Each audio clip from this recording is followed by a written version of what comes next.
Long before coins existed, silver already functioned as money, but no one could tell what it was worth by looking at it. Two pieces of silver might sit on a market table, one a broken fragment, the other a melted lump, and yet both could represent payment. Neither carried a number. Neither carried a mark of authority. Nothing on the metal itself explained its value. So when two strangers met to trade, the first question had to be answered before anything else could happen. How much was the silver actually worth? The answer did not come from the metal. It came from a scale. Before coins, before banks, belief ruled the world. Across the markets of the ancient Near East, transactions began with a familiar ritual. A merchant placed a piece of silver on one side of a balance.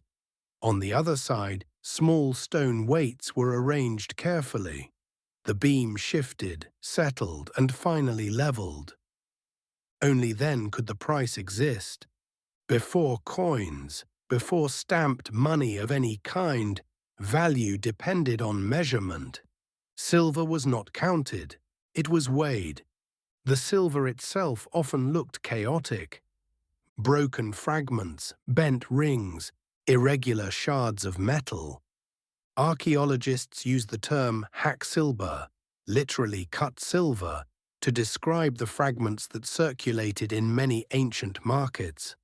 Hoards discovered across the Near East contain chopped arm rings, broken jewelry, and irregular pieces of metal that once served as payment. Silver objects could become money the moment they were broken apart. A trader might remove a silver arm ring and strike it with a blade, cutting away a piece large enough to pay for grain or livestock. The object itself was dismantled to create value, but once broken apart, its worth could no longer be judged by shape. Weight became the only reliable measure. Silver had circulated across the ancient Near East for thousands of years before coinage appeared. Archaeological evidence suggests that by the 3rd millennium BCE, it had already become a widely recognized medium of payment in Mesopotamia. Unlike grain or livestock, silver possessed several qualities that made it particularly useful in exchange.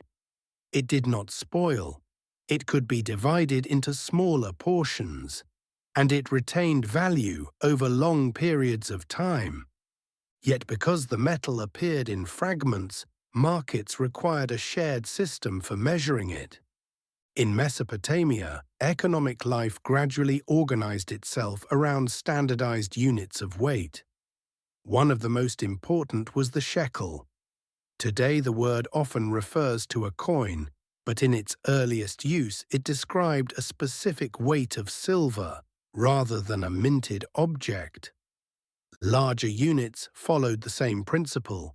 The mina and the talent were not coins either. They were measurements used to calculate value, debts, and payments across administrative systems. In other words, the unit of money existed before the object of money. When a payment was required, whether for barley, livestock, labor, or rent, the silver had to be measured. Merchants and officials carried sets of calibrated weights made from stone or metal. Each corresponded to an accepted standard. The balance scale allowed irregular pieces of silver to be tested against these references. If the silver matched the correct weight, the transaction could proceed. In a crowded market, a merchant selling grain might receive several fragments of hacksilber from a buyer he had never met before. The metal would be placed on the scale. A stone weight representing 1 shekel would be set on the other side. If the beam tipped too far, another sliver of silver would be added. The scale would shift, pause, and finally settle.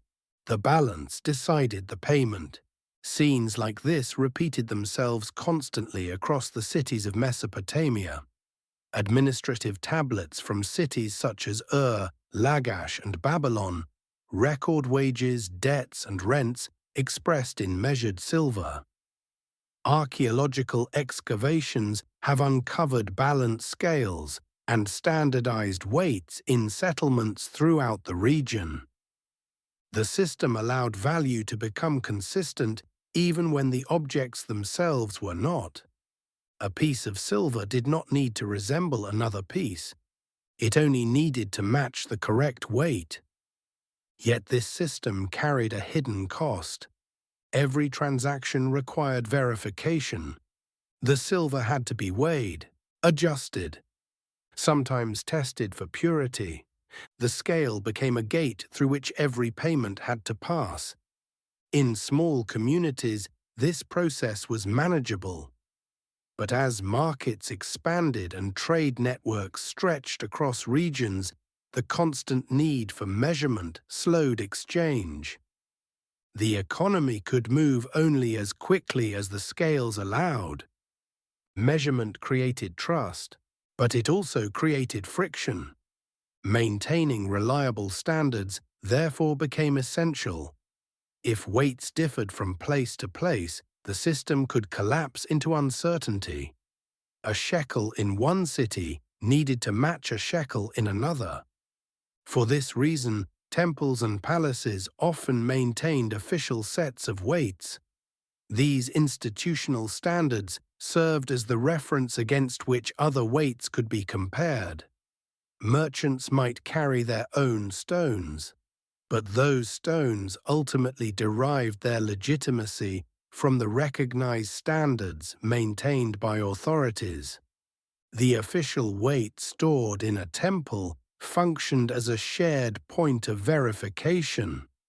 If a merchant's stone did not match the recognized standard, the transaction itself could be challenged. Trust did not reside in the silver alone.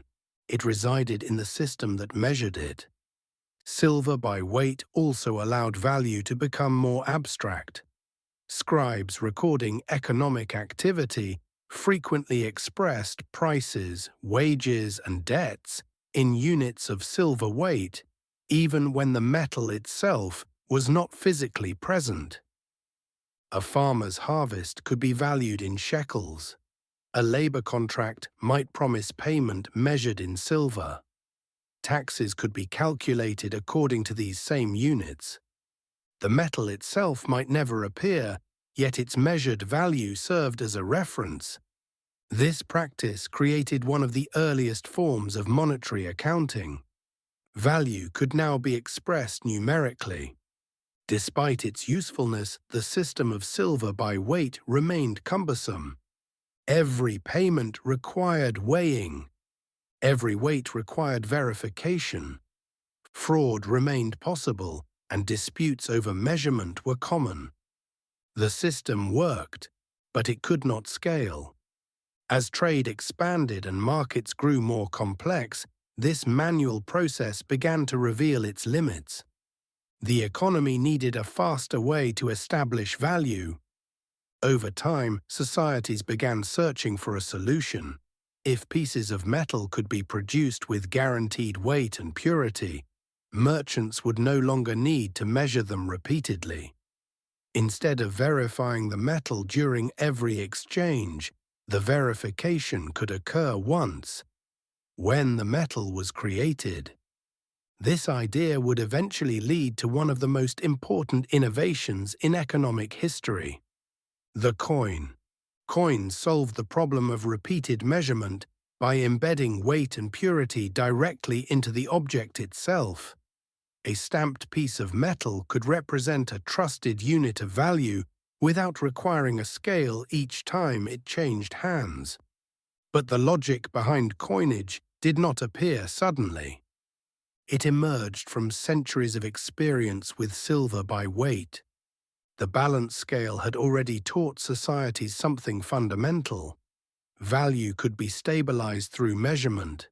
A scale could transform irregular metal into reliable payment. The balance scale did more than measure silver. It measured trust. In the next episode, we will examine how the Code of Hammurabi established some of the earliest written rules governing debt, interest, and economic obligation.